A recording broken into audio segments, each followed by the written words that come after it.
مولاي صل وسلم دائما أبدا على حبيبك خير الخلق كلهم مولاي صل وسلم. Bismillahirrahmanirrahim. Assalamualaikum warahmatullahi wabarakatuh.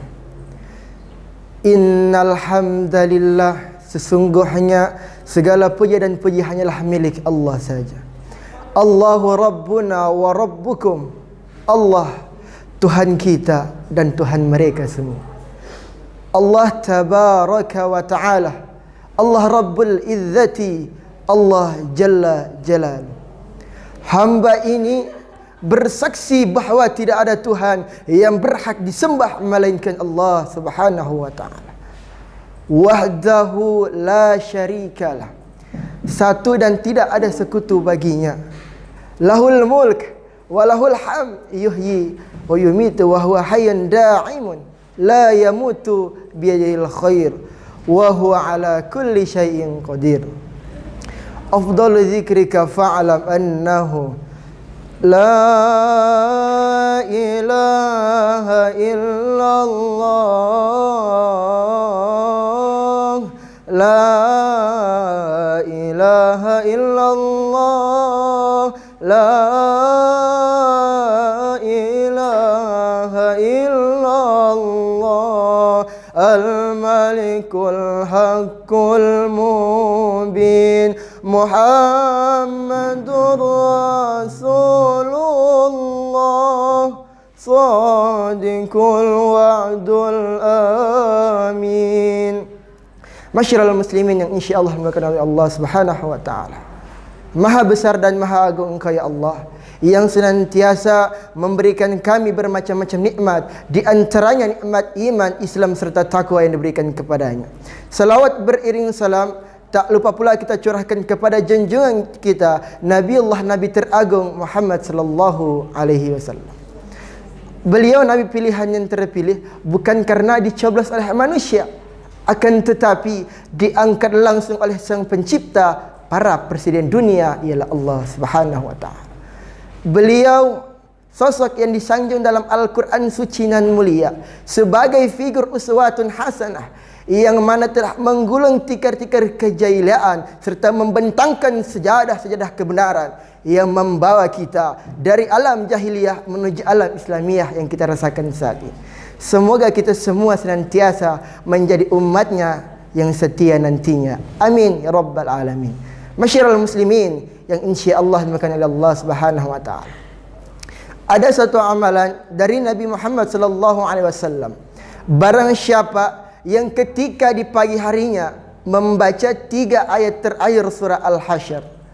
Anas bin Malik radhiyallahu an meriwayatkan, dan Abu Hurairah pun bertanya kepada Nabi sallallahu alaihi wasallam, amalan Ismul Azam apakah yang paling baik yang dibaca oleh manusia? Kemudian Nabi sallallahu alaihi wasallam menjawab, baca 3 ayat terakhir surah Al-Hasyr. Barang siapa yang membaca ta'awuz sebanyak 3 kali, a'udzubillahi minasyaitonir rajim, lalu kemudian disambung dengan 3 ayat terakhir surah Al-Hasyr, maka Allah Subhanahu wa Ta'ala akan kuasakan dia kepada 70.000 para malaikat yang berselawat hal itu, memintakan ampun atas dosa-dosa orang yang membacanya. InsyaAllah apabila hari itu dia kembali kepada Allah Subhanahu wa Ta'ala, dia meninggal, maka dia berhak mendapatkan gelar yang namanya gelar seorang yang syahid. Semoga kita semua termasuk di dalamnya. Amin ya rabbal alamin. Masyiral muslimin yang insyaAllah dimuliakan oleh Allah Subhanahu wa Ta'ala.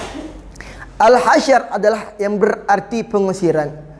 Kita perlu mengusir sesuatu yang ada di hati ini, yang mana senantiasa terkecambuk dalam urusan-urusan yang buruk dan yang ada di depan mata kita, yang akan membuat kita hina di hadapan Allah Subhanahu wa Ta'ala. Itu juga perlu kita usir. Dan yang ada di kaki kita, yang membuat kita melangkah ke tempat-tempat maksiat yang tidak diridhoi oleh Allah Subhanahu wa Ta'ala, itu juga harus kita usir. Maka surah Al-Hasyr ini sangatlah dahsyat. Bagaimana bunyinya? Lau أنزلنا هذا القرآن على جبل لرأيته خاشعا متصدعا من خشية الله لو أنزلنا هذا القرآن kata Allah. Jikalau seandainya, jikalau sekiranya Al-Quran ini aku turunkan kata Allah pada suatu gunung, niscaya gunung itu akan tunduk terpecah belah karena saking takutnya kepada Allah Subhanahu wa taala. Tapi hadirin, ada yang tidak mau patuh kepada Allah. Siapa? Yakni hati yang tidak mau menerima hidayah dari Allah Subhanahu wa taala. Hati ini kalau dipegang lembut daging, tapi sifatnya lebih keras daripada gunung. Karena kenapa? Karena di isi hatinya tidak mau menerima hidayah dari Allah Subhanahu wa taala. Na'udzubillah min dzalik. Masyiral muslimin yang insyaallah dimakan oleh Allah Subhanahu wa taala. Selanjutnya di dalam surah Al-Hasyr berbunyi Asmaul Husna. Huwallahu alladzi la ilaha illahu alimul ghaibi wasyahadati huwar rahmanur rahim.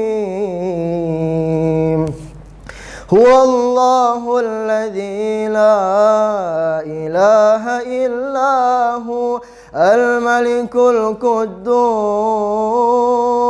as-salamul mu'minul muhaiminul azizul jabbar al-azizul jabbarul mutakabbir subhanallahi amma yushrikun huwallahul khaliqul bari'ul musawwiru lahul asma'ul husna yusabbihu lahu ma fis samawati wal ard wa huwal azizul hakim. Yusabbihu lahu ma fis samawati wal ard. Apa-apa yang ada di langit Allah Subhanahu wa taala dan di bumi Allah Subhanahu wa taala semua bertasbih kepada Allah. Langit bertasbih, bumi bertasbih. Apa arti bertasbih? Yakni memuji kebesaran Allah Subhanahu wa taala. Untuk itu, marilah kita senantiasa berzikir kepada Allah Subhanahu wa taala. Banyak-banyaklah mengingat Allah Subhanahu wa taala. Ala bi zikrillahi tatma'innul qulub. Hanya dengan mengingat Allah Subhanahu wa taala, insyaallah hati kita akan menjadi tenang. Mungkin itu yang dapat saya sampaikan. Semoga bermanfaat buat kita semua, wabil khusus terhadap diri saya pribadi. Wassalamualaikum warahmatullahi wabarakatuh. Allah